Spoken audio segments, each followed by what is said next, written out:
On June 4th, 1944, the U.S. Navy pulled off an amazing feat. They captured one of Hitler's feared U-boats. The planes were coming in, calling us, "Frenchie, how do you hear me? How do you hear me? I have sub in sight." There was this sub on the surface of the water. Word was passed, report to the captain on the bridge immediately. He said, "I want that ship." And they were shooting at the boat. I gave the order. Everybody out of the boat, sinks the boat. And as we were going towards the sub, we were passing German sailors that were abandoning the sub. And as we were going by, they would say, "Save me, comrade." If anybody talks about this, there will be no court-martial. We'll just shoot you at sunrise. We felt the top secret material would be booby-trapped, and we didn't know. Anything we touch might blow up. Once aboard the U-505, American sailors would find a gold mine of German intelligence information, and that would hasten the end of the mighty U-boat empire.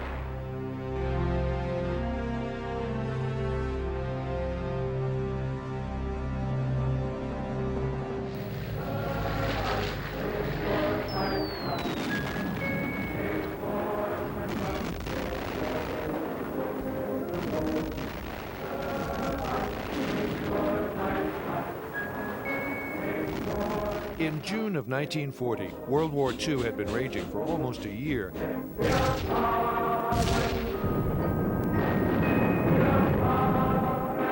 Hitler had just claimed another country, France.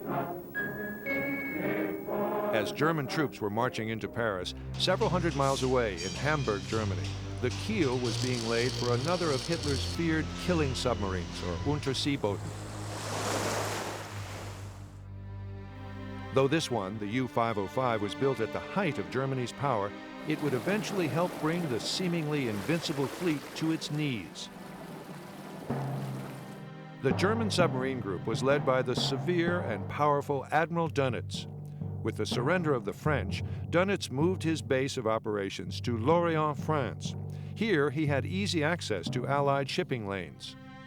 At Lorient, Dönitz had rows of fortified submarine pens built to house his prize boats. In those first years of World War II, the Allies were completely unprepared to deal with these lethal submarines. The U-boats patrolled the waters of the Atlantic without fear.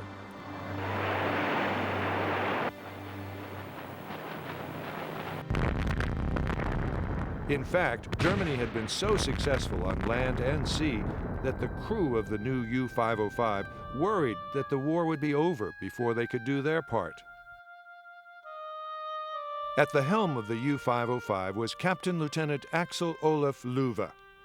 Löwe, whose name meant lion in German, was a career Navy man who quickly gained the respect of his crew. Hat uns als Menschen angesehen, wie sich's gehört, ja.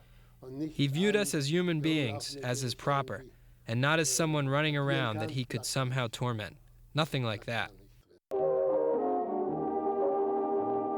Löwe and his men now spent 4 months learning how to handle the vessel that would be their home for months at a time.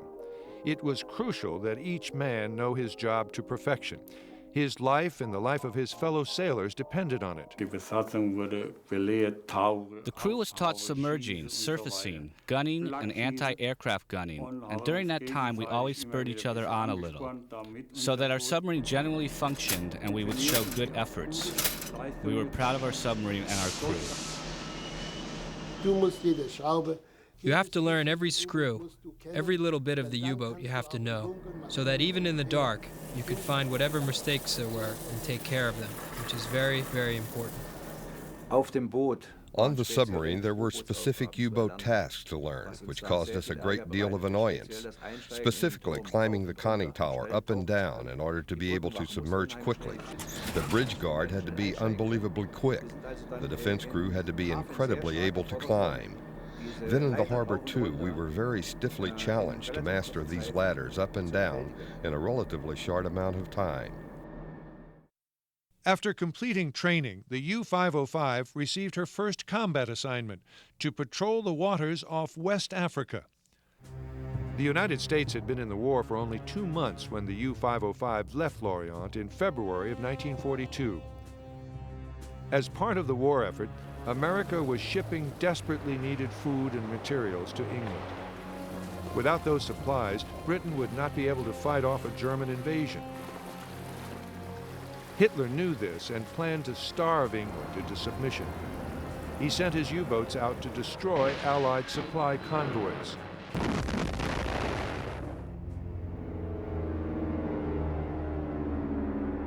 And the U-boats were quite successful at this task, destroying 1,600 Allied merchant ships and sending tons of precious cargo to the bottom of the ocean in the first years of the war. This time period was known, to the Germans at least, as the happy time, or glückliche Zeit. And it was the longest sustained period of success in the German submarine campaign against Allied shipping. In her first tours, the U-505 helped the fatherland by sinking 7 Allied ships, totaling some 40,000 tons of supplies. In 26,000 miles at sea, the sub ran only 814 submerged. In all that time, they were never attacked.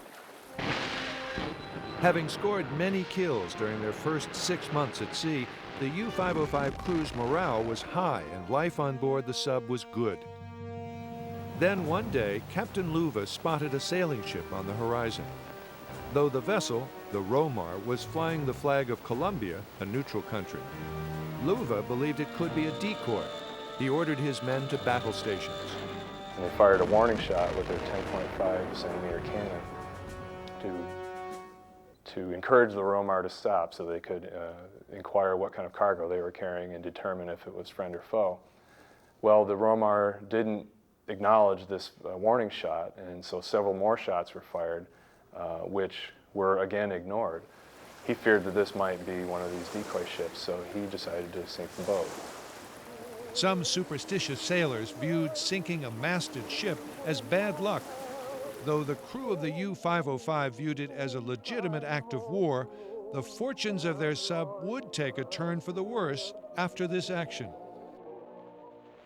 Soon after the sinking, Captain Louva came down with appendicitis and had to leave the boat. Under the next commander, the 505 would be plagued with so many problems, even death, that it would indeed seem jinxed.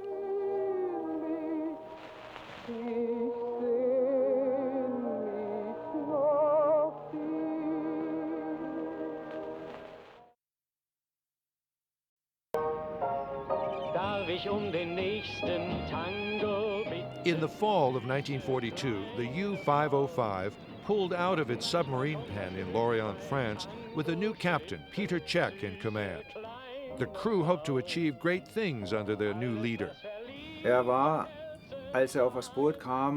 He was, when he came on board the sub, a figure of hope. We promised ourselves as young soldiers great success with this man. That he would actually almost bring us bad luck, we couldn't know at that point.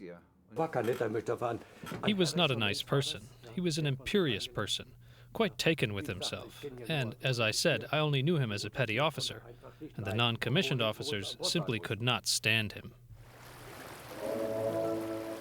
A 252-foot-long U-boat packed with 60 men was no place for personality conflicts.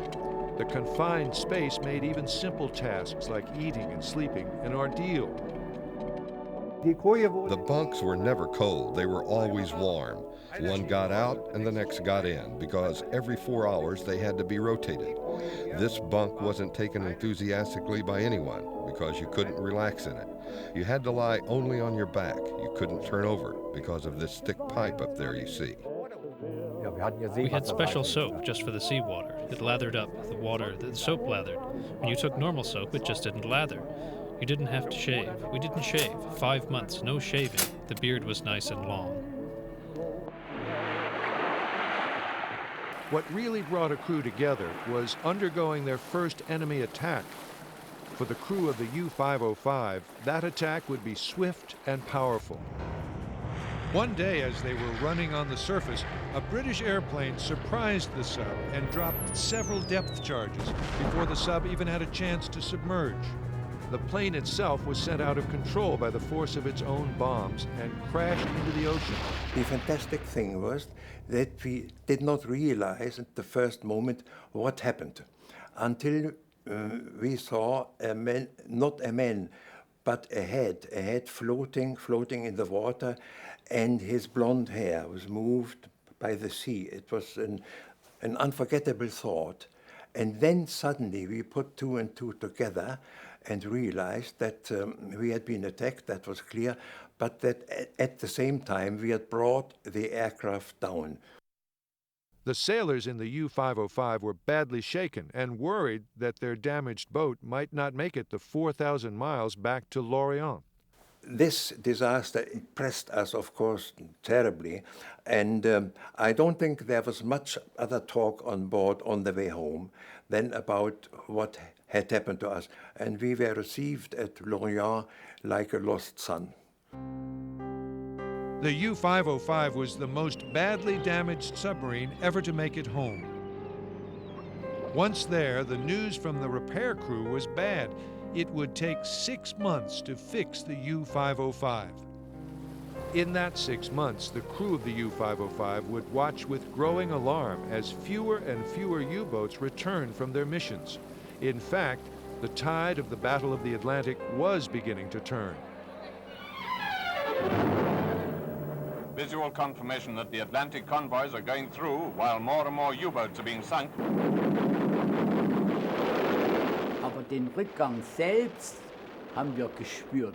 But we sensed the decline itself, but never spoke about it, because that's how we were taught.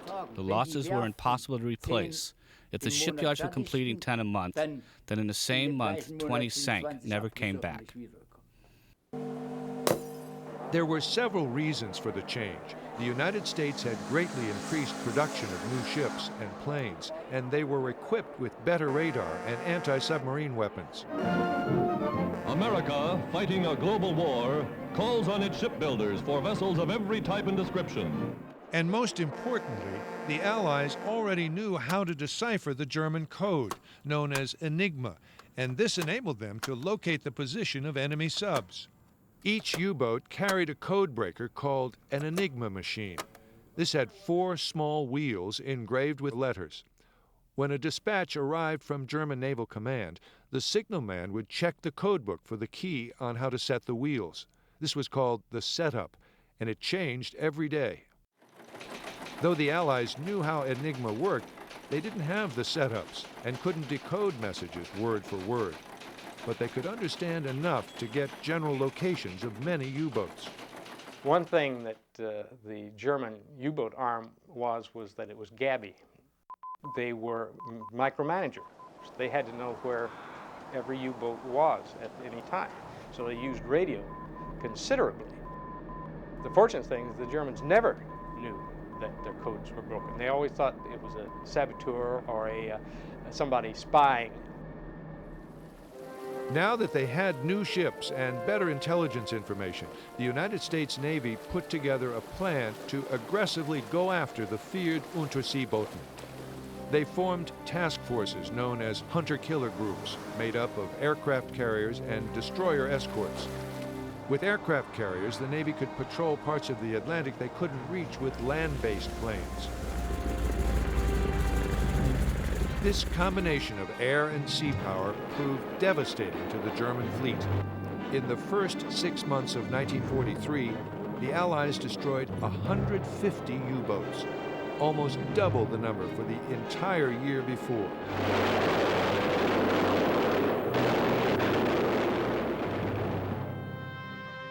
When the U-505 was finally ready to return to duty in July of 1943, Captain Czech felt great pressure to perform well against the enemy. But in the next 3 months, Czech did not have much opportunity to face this enemy. In fact, the U-505 barely made it out of Lorient before having to turn back for repairs. Out of 90 days, only 20 were spent at sea. People started thinking that is an unlucky boat, and there was, of course, considering the rules which were then in force, you couldn't say, I want to leave you 505 because that came always from higher quarters. But I don't think that the people were very happy. They had been extremely happy after the boat had finally and safely returned. But these turnbacks after the new attempts to go out, I think they ruined the mood of the crew. And of course the mood of the captain also. It was no longer a new submarine. It was a patchwork sub. And when we set out to attempt a deep dive, why, it dripped here, it dripped there. It got to the point that one fine day we had the Gestapo on board, and they said, "You're committing sabotage. You don't want to go out anymore." That wasn't true. We wanted to, but we can't very well set out with a broken sub. So that's the bad luck sub. This reputation as a bad luck sub had a demoralizing effect on its captain, Peter Czech. He became hesitant. He had lost his guts, so to say, which was perhaps understandable. He was not the man he had been when he became skipper of U-505, and that must have hurt him deeply because he knew much was expected of him. Finally, in October 1943, the U-505 made it to sea without incident. 14 days into their tour, the sonar man reported hearing noises close by. Czech was sure they were doomed. Minutes later, the sub shook under the impact of a nearly direct hit from a depth charge. Lights went out as other depth charges fell around them. The first officer heard a popping noise and saw Captain Czech collapse. He assumed that the captain had been knocked out. But in the dim light, the crew saw a pistol in Czech's hand and a pool of blood around his head. Their captain had killed himself, deserted them in the middle of an attack. I was at that time still in the stern torpedo room as a torpedo mechanic, and I wasn't even aware that he had shot himself in the head, the commander. Burst through whispers, it came back to the stern compartment. Czech shot himself, and that was a terrifying situation for us, to lose the commander. In the chaos, First Officer Paul Meyer took control and managed to maneuver the boat out of danger. The men buried Czech at sea. Once again, the U-505 limped back to the Lorient. To the dispirited crew, it did seem that their boat was jinxed. When their next captain, Harold Lange, stepped aboard the sub just 1 week later, he faced a shattered crew. In fact, German Naval Command had chosen him as the best man to revive the morale on the U-505. He had commented that when he came aboard U-505, he encountered a crew that was thoroughly demoralized. And in his estimation, it took quite a bit of coaxing and retraining, but commented that it basically took 2 to 3 weeks before he saw a change in the demeanor of the crew. As Lange was breaking in his crew, another captain, thousands of miles across the Atlantic, was taking command of a hunter-killer task group. This American officer, Daniel Gallery, would end up having an even more profound effect on the sailors of the U-505 than their own Captain Lange would. Gallery led his force of 6 ships from the small aircraft carrier, the USS Guadalcanal. As a commander, Gallery wasn't afraid to think big. He became the first one in the Atlantic to regularly send air patrols out at night. This made sense since subs surfaced then to recharge batteries. But night flying had always been thought too risky to try. Landing on the deck of a small aircraft carrier was tricky, even in daylight. Though Gallery lost a few planes in landings, he never lost a man. When I watch the movies now, it scares me to death just watching them. The carrier landings on those little carriers, because the span of the TBM was about 54-foot span. I think the carrier was about 60 feet wide and about 500 feet long. It was pretty tricky flying to come in. With Allied aircraft patrolling deep into the Atlantic day and night, the Germans found that instead of being the hunters, they were now the hunted. So by keeping them underwater, that slowed them down. They could not chase a convoy. If they had found it, they would start falling behind, or they would not be able to locate a convoy because they were under the surface. So it played a heavy role in the decline of the morale of the German submariners. The U-505's running log for this time showed the change. In one 12-day stretch, the sub spent only 60 hours on the surface and 228 underwater, hiding from the enemy. But the crew of the 505 remained optimistic about making an impact on the German war effort. Soon their wish would be fulfilled, but not in the way they expected.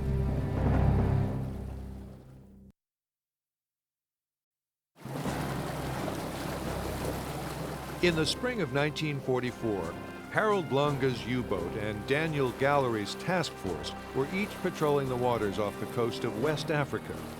It wouldn't be long before they would change history together.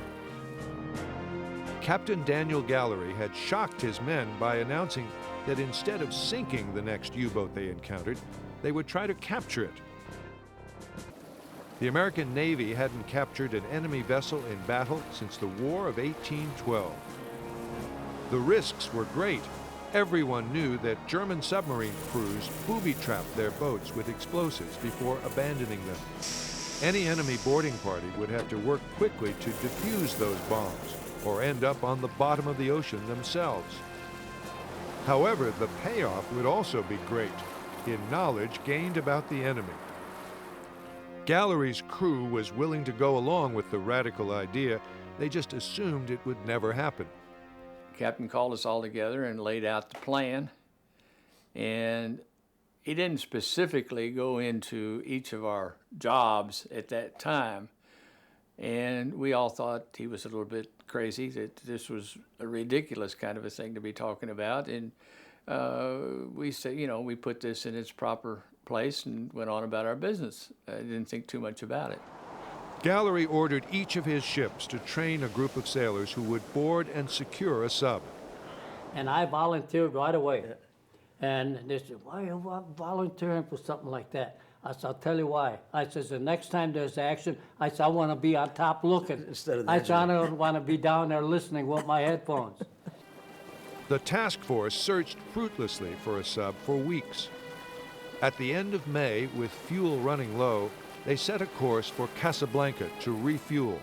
Naval intelligence had given them information about a nearby U-boat, and Gallery decided to check it out on the way. He was determined to make a capture. However, though the Americans kept hearing and seeing evidence of a sub, they couldn't find it.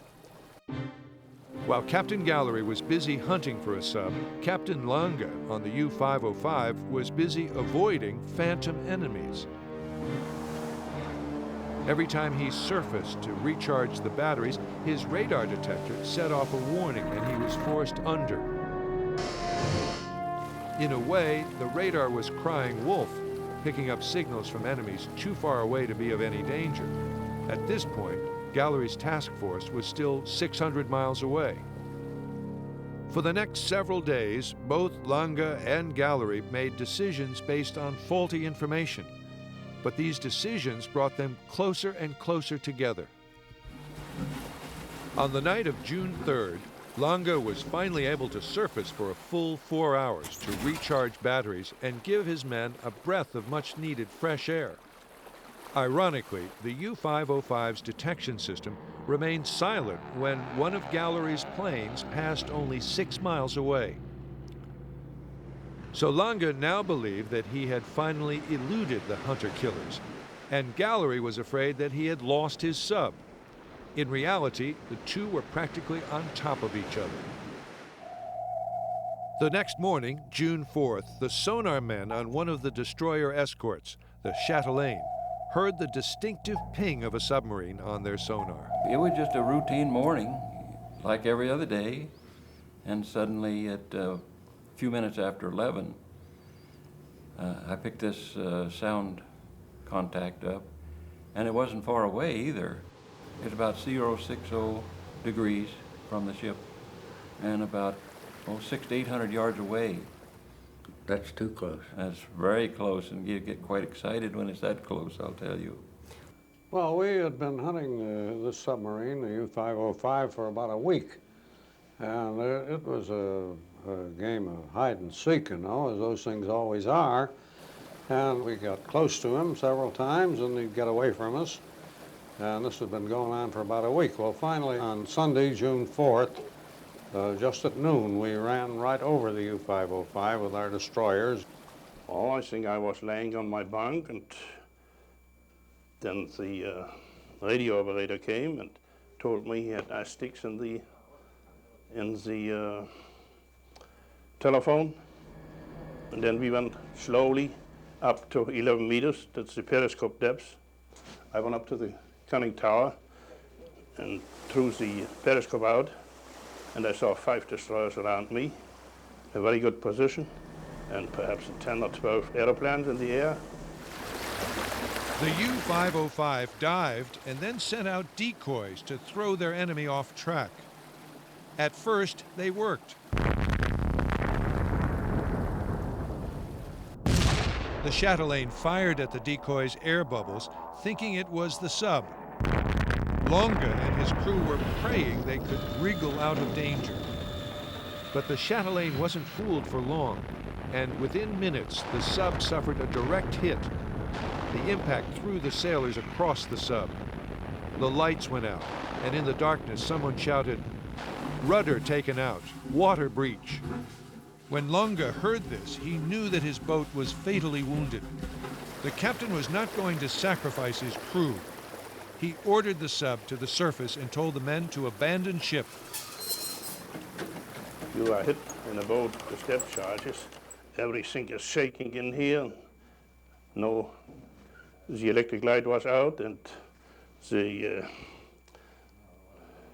deep controllers fell out, and we only can guess how deep we were. I figure about 220, 230 meters. So we blew on and came out of the water like a cork because we couldn't control it. And the planes were coming in, and the planes were calling us, "Frenchie, how do you hear me? I have sub in sight." And then he said, "I'm going to spray the area over the submarine." So I said, "Okay, here's 5x5. Then I pulled out, opened up the tube, and I yelled to the bridge up on top side, "The airplane is going to spray the submarine." At this point, the American sailors feared that the U-boat crew might still try to attack. The U-505 did fire a torpedo, and the destroyer returned fire, but both shots missed. Now the Americans peppered the sub with gunfire from the planes and destroyer escorts. The German sailors, however, were just trying to get off their boat alive.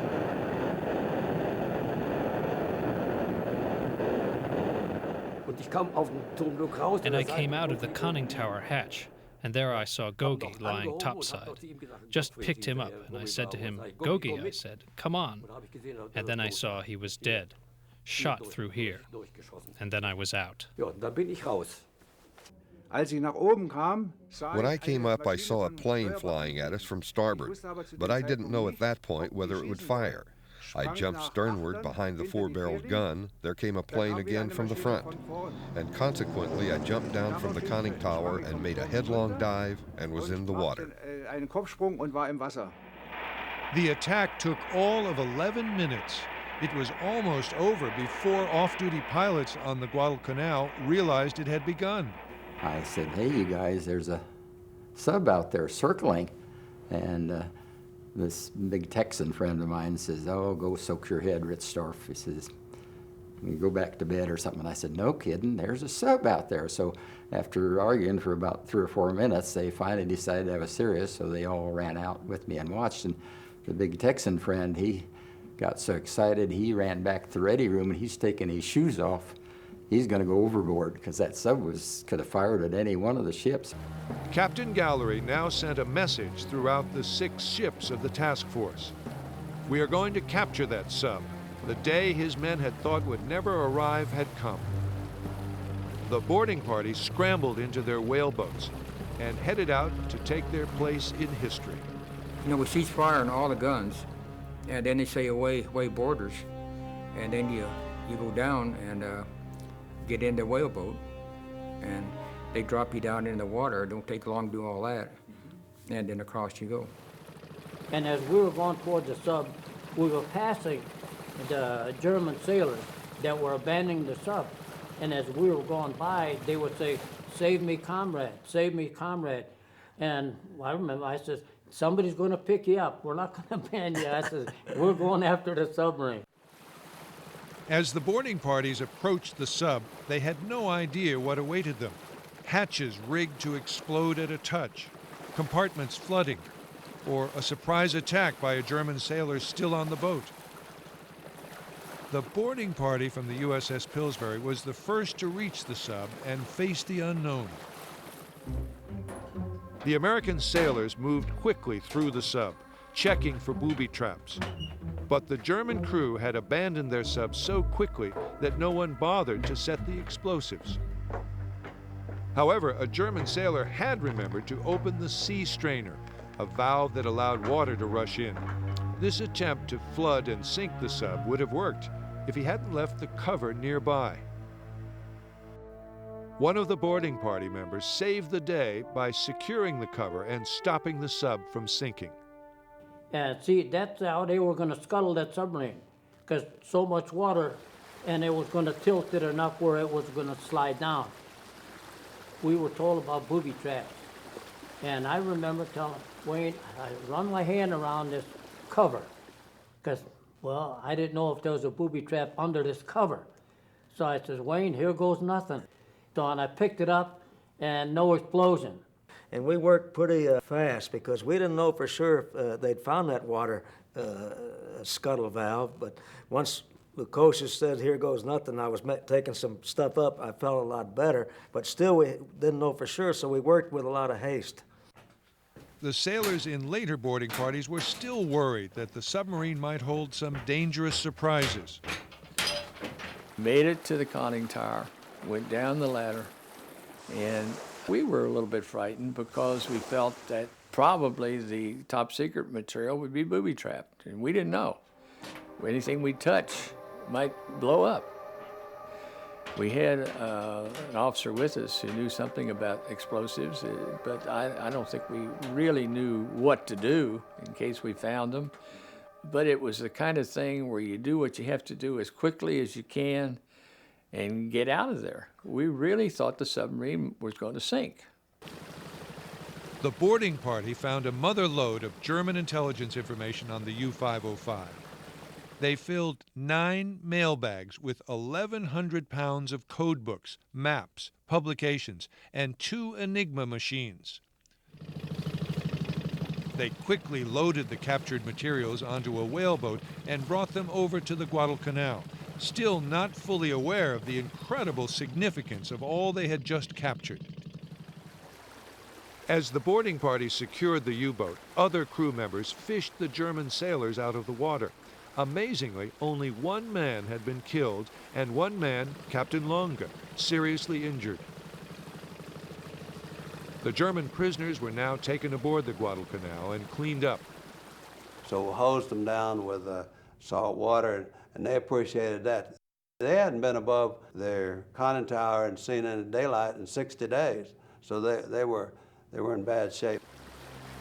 Though the Americans had captured the sub, their work was far from over. The next challenge was securing it to one of their ships. First, the destroyer escort, the Pillsbury, tried to get a tow line across to the sub. But she came too close and suddenly her hull was ripped by the bow flippers of the sub, flooding 2 main compartments of the destroyer. The Pillsbury backed off to make repairs, and the Guadalcanal took over towing duties. Then, in the middle of the night, this tow line snapped. And all hell broke loose then. Is what we're going to do is that sub going to sink. We circled the sub with the destroyers and the carrier, and lucky the next morning got another tow line over to it. With the U-505 now securely tied to the aircraft carrier, Gallery had his sub. The question was, what would he do with it next?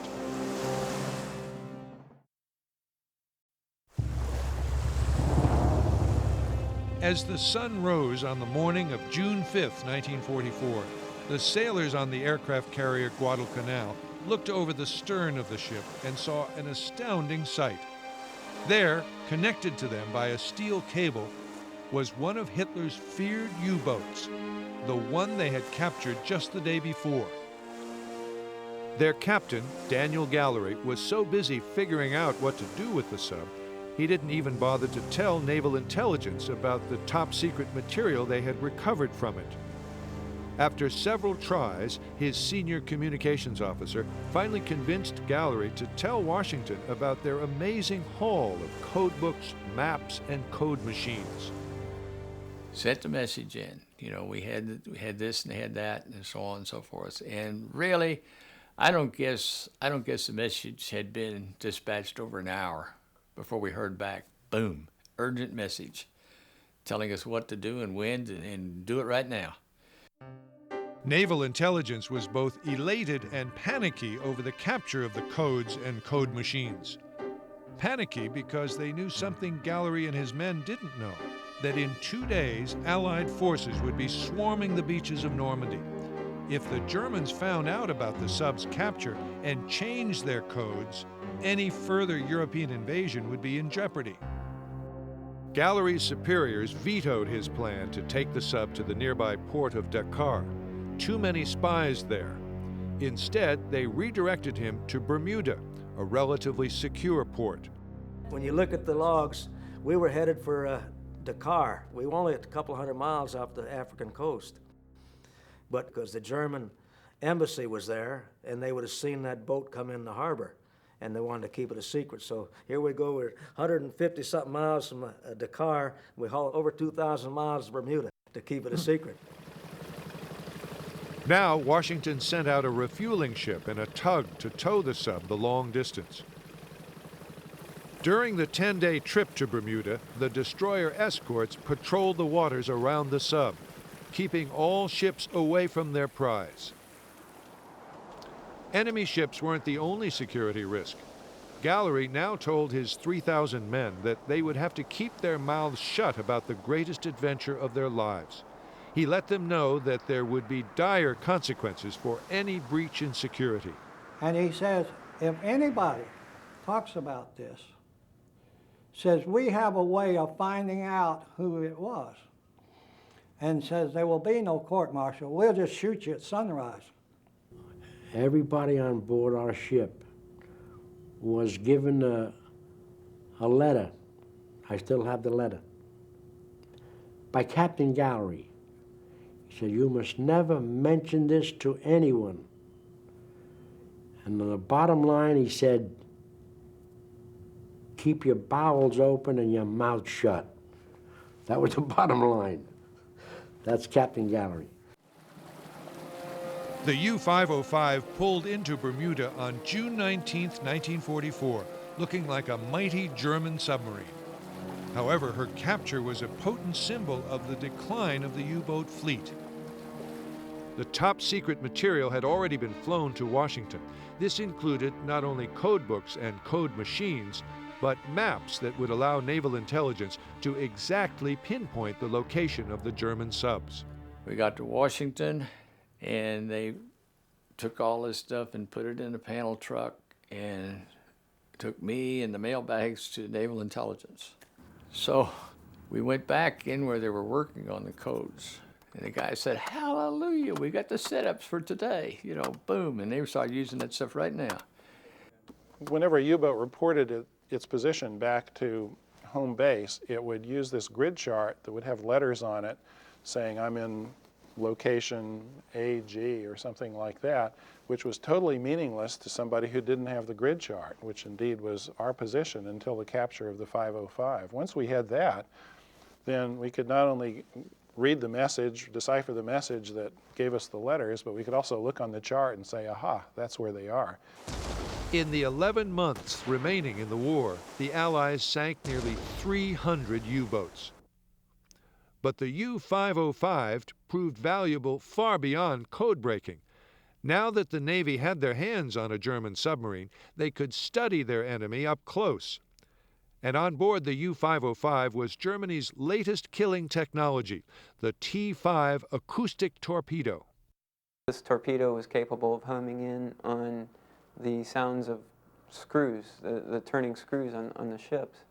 And so by capturing a T-5 torpedo intact aboard U-505, the Allies were able to develop countermeasures that really made the acoustic homing torpedo almost useless.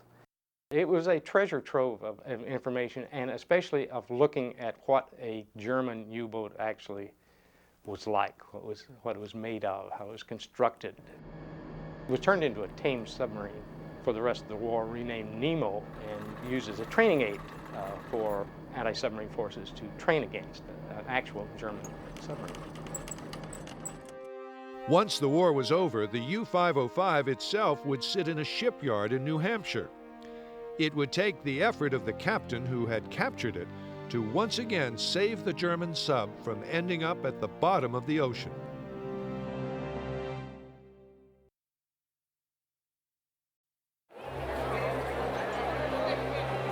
Though World War II had ended in 1945, the U-505 still faced a battle in peacetime.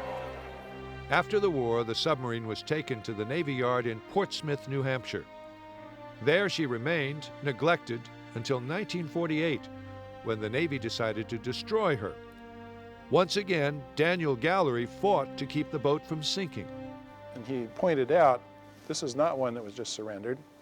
This is one that was captured on the high seas in combat, and in fact was the first enemy vessel captured by the U.S. Navy in combat since the War of 1812. He then made efforts to have it set up somewhere as a monument to people who had perished in the Atlantic in World War II, and as a sort of monument to the U.S. Navy at large. The Museum of Science and Industry in Gallery's hometown of Chicago was anxious to give the submarine a home, but it took several years of fundraising to make that happen. Finally, in May of 1954, the U-505 headed out on her last voyage. She looped around Canada, came through the St. Lawrence Seaway, and down to Chicago. There, the city greeted the sub with great fanfare.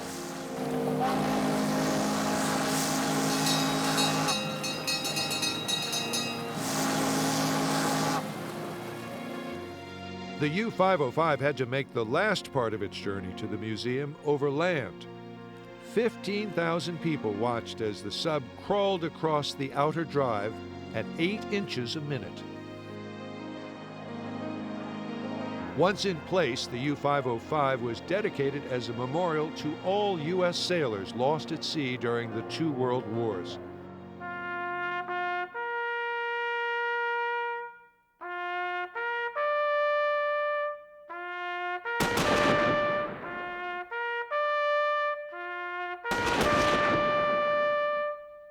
"20 years after the capture, in 1964, the two captains met once again on the submarine that changed their lives.